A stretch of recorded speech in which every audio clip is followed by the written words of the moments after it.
రకాలుగా పేరు పెట్టినా కూడా ప్రభుత్వ పరంగా చేసేటువంటి నిర్ణయాలు తీసుకోవాలి. కానీ ఇప్పుడు ప్రభుత్వం తీసుకున్న నిర్ణయం ప్రకారంగా ప్రతి ఆఫీసుల ముందు ఖచ్చితంగా తెలంగాణ విమోచన దినాన్ని, ఆవిర్భావ దినాన్ని, తెలంగాణ ప్రజల దినాన్ని జరుపుకోవాలి. ఎందుకు జరుపుకోవాలి ఇది తెలవాల్సిన అవసరం ఉంది. ఈరోజు మనం అందరం కూడా చిన్న చిన్న కష్టాలకు తలనిల్లిపోతూ ఉన్నాం. ఇక్కడ నిలబడ్డాం, ఎండ తగులుతుందనేటువంటి కాన్సెప్ట్ కూడా చాలామంది ఉన్నారు. కానీ ఒక్కరు గుర్తుపెట్టుకోవాలి, ఈ దేశానికి స్వతంత్రం వచ్చిన తర్వాత కూడా మన తెలంగాణకు స్వతంత్రం రాలే. ఆ రోజుల్లో నిజాం నిరంకుశ పరిపాలనలో ఏదైతే కాసిం రజ్వీ గారి ఆకృత్యాలు ఎవరిని బతకనివ్వలే, ఎవ్వరు ఏమని ఆయన 2000 సైన్యం ఆయన పోతా ఉంటే మనుషులతో కనిపిస్తే నిర్దాక్షిణ్యంగా కాలిస్తే చట్టాలు లేవు, అడిగేవాడు లేరు. ఈరోజు నిజాం పరిపాలిస్తున్న ఈ ప్రాంతాన్ని ఏమి చెప్పే పరిస్థితి లేదు.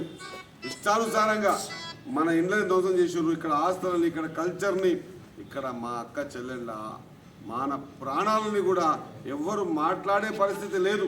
ఎంత ఘోరం అంటే మా తల్లులందరినీ కూడా భర్తల ముందర చేర్చడం, లేదా భార్యల ముందర భర్తల గొంతులు కోసి వాళ్ళ చేతులు పెట్టడం, నిర్దాక్షిణ్యమైన జీవితం. ఎవరైనా ఒక్కరు గట్టిగా మాట్లాడే వరకల్లా వాళ్ళ కాళ్ళ సూదులు పెట్టి నడిపియటం. అదొక్కటే కాకుండా మరీ చెప్పడానికి సిగ్గుపడుతున్న సందర్భం ఏంటంటే మన అక్క చెల్లెళ్ళని వివస్త్రలను చేసి గొడ్డెమ్మలాడించడం. ఎంత ఆకృత్యాలంటే ఆ ఆకృత్యాలు పెరిగి పెరిగి పెరిగి ఖచ్చితంగా మనమంతా కూడా వాస్తవం చెప్పాలంటే మన సాయుధ పోరాటం, ఆ రోజు జరిగిన సాయుధ పోరాటం, దానికి సంబంధించినటువంటి వీర పురుషులు త్యాగ ఫలితాల పుణ్యమే ఈరోజు హైదరాబాద్ని మన భారతదేశంలో విలీనం చేసుకోవడం. అది మనం 15 ఆగస్టు రోజు అనౌన్స్ అయిన తర్వాత 17 సెప్టెంబర్ వరకు మన ఈ ప్రాంతాన్ని మాకే ఇవ్వండి, స్వపరిపాలన ప్రకారం ఇవ్వండి అని చెప్పేసి నిజాం నవాబులు అడగడం, లేదా దీన్ని తీసుకుపోయి పాకిస్తాన్లో కలపండి అని చెప్పడం.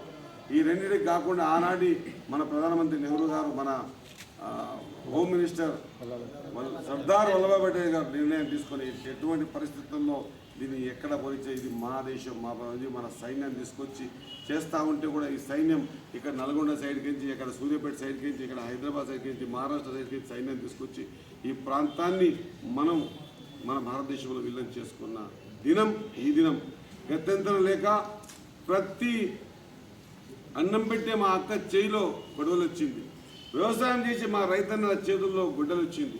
ప్రతి ఒక్కరు కూడా సాయుధ పోరాటం. ఆ రోజు మనం ఎట్లా ఉందో మనం విన్నాం కథలుగా. కానీ మనం ఏ మాదిరిగా అయితే ఈ తెలంగాణ తెచ్చుకోవడానికి సకల జనులం ఎట్లయితే రోడ్ల మీదకి వచ్చి ఈ తెలంగాణ మాకు కావాలనుకున్నామో ఆ రోజుల్లో కూడా అంతకంటే పెద్ద ఎత్తున ఈ రోజన్నా కొంత మీడియా ప్రపంచంలో ఏం జరుగుతుంది, మంతాన ఏమైపోతుంది, ఏమి ఇబ్బందులు పెడుతుంది ప్రపంచానికి చూపించే పరిస్థితి ఆ రోజు చూపించే పరిస్థితి లేదు. ఆ రోజు జీవన విధానం లేదు. ఆ రోజు కొంత వందల వేల మంది తమ ప్రాణాలు త్యాగం చేసి కారంపొడి ఆనాడే కట్టింది కదా పాట, బండి వెనక బండి కట్టి 16 బండ్లు కట్టి ఏ బండిలో వస్తావు కొడుకో నైజాము సర్కారోడా, నీ గోరి కడతాము కొడుకో నైజాము సర్కారోడా అని చెప్పేసి గోల్కొండ కోట కింద గోరి కడతాం అని చెప్పేసి ఎదురు తిరిగిన ఆనాటి సాయుధ పోరాట వీరుల పాదాలను కడిగి తాగినా మనకు తక్కువనే అన్నమాట మరొకసారి గుర్తు చేస్తా ఉన్నా. ఆ రోజు వాళ్ళు చూపించిన ధైర్య సాహసాలే, వాళ్ళ త్యాగాలే ఈరోజు మనం తెలంగాణ గడ్డ మీద మనం మాట్లాడుతున్నాం, నిలబడగలుగుతున్నాం. మనం ఈ తెలంగాణ ఇంత స్వేచ్ఛ వాయువులు పీల్చగలుగుతున్నాం అన్నమాట. 15 ఆగస్టు నుంచి 17 సెప్టెంబర్ వరకు దాదాపుగా సంవత్సరం పొడవునా మన తెలంగాణ గిడ్డ మీద, మన హైదరాబాద్ మీద రకరకాల ఆకృత్యాలు జరిగినాయి.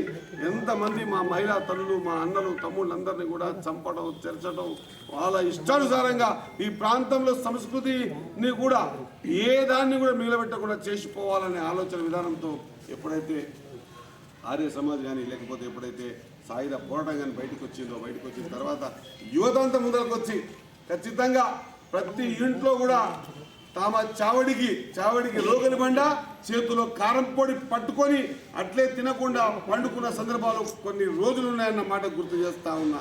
ఈరోజు క్షణకం ఒక లేడైతే టిఫిన్ చేయడం లేడైతే మనం అలా తలడిల్లిపోతాము. ఆ రోజు కారం పొడి చేతులతో కారం పొడి పట్టుకొని ఎవరు వస్తే కారంకు చల్లుదాం అని కొన్ని వారాల పాటు, నెలల పాటు వేచి చూసిన సందర్భాలు మనం ఖచ్చితంగా మన తర్వాతి తరానికి చెప్పాల్సిన అవసరం ఉంది. ఇది ఎప్పుడు కూడా దాపెట్టకూడదు. ఈ దాపెట్టడం వల్ల నష్టం జరుగుతాం. మన పిల్లలు కూడా ఈ నిజాన్ని తెలుసుకోవాల్సిన అవసరం ఉంది. మనం పడ్డ నరకాన్ని తెలుసుకోవాల్సిన అవసరం ఉంది.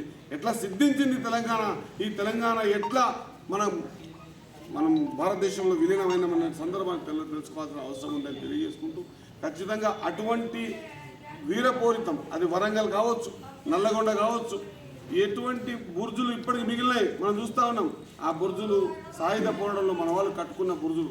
ఆ బుర్జులు అందుకే మన దగ్గర ఉన్నటువంటి కడుమూరు బుర్జు కానీ ఆ బుర్జులు కూడా అట్లే ఉండాలని చెప్పేసి ఒక ప్రయత్నం చేస్తూ ఉన్నాం. అది సూచిక, అది తెలపాలి, మనకు ఆ రోషం తెప్పియాలి, మనకు మన గతాన్ని గుర్తు చేయాలి. ఎట్టే మాట్లాడతాం, ఏదైనా మాట్లాడతాం, బుద్ధి పుట్టినట్లు మాట్లాడతాం. ఇది కాదు, మనం కొంతమంది ప్రాణ త్యాగాల వల్ల ఈరోజు నిలబడి మాట్లాడగలుగుతున్నామన్న మాట మర్చిపోవద్దు. ఈ యువతరం మర్చిపోద్దని తెలియజేస్తా ఉన్నాం. కాబట్టి సోదరులారా, 17 సెప్టెంబర్కి ఉన్నటువంటి ప్రాముఖ్యత భారతదేశానికి స్వతంత్రం ఎంత ముఖ్యమో తెలంగాణ కూడా 17 సెప్టెంబర్ అంత ముఖ్యం. మనందరి జీవితాలు ఈ దేశంలో కలుపుకోవడానికి ఆ రోజు నెహ్రూ గారు, సర్దార్ వల్లభాయ్ పటేల్ గారు, ఉక్కు మనిషి, వీరందరి వీరోచిత ప్రయత్నాల వల్ల విలీనమై మనం ఈ దేశంలో కలిసిపోయిన దినం ఈ దినం. ఇది విలీన దినం కావచ్చు, లేదా విమోచన దినం కావచ్చు, ఏ దినమైనా 17 సెప్టెంబర్ అనేది హైదరాబాద్ తెలంగాణ గడ్డకు మరుపెరగని దినం.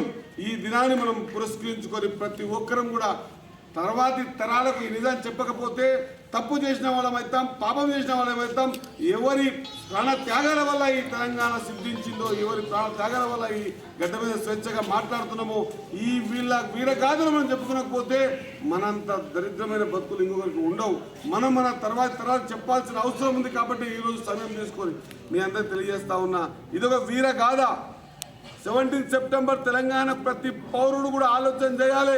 ఆలోచించండి ఒక్కసారి. ఆ రోజు ఈ రోజు చిన్న చిన్న విషయాలకు మనం బాధపడతాం. ఆ రోజు వాళ్ళు ఎంత బాధపడవచ్చు, రోమాలు నిలబడతాయి ఆ కథలు వింటే. అటువంటి సందర్భాల్లో పోరాటం చేసినటువంటి చాలా మహనీయులు, పెద్దలు చాలా మంది ఉన్నారు. వారందరి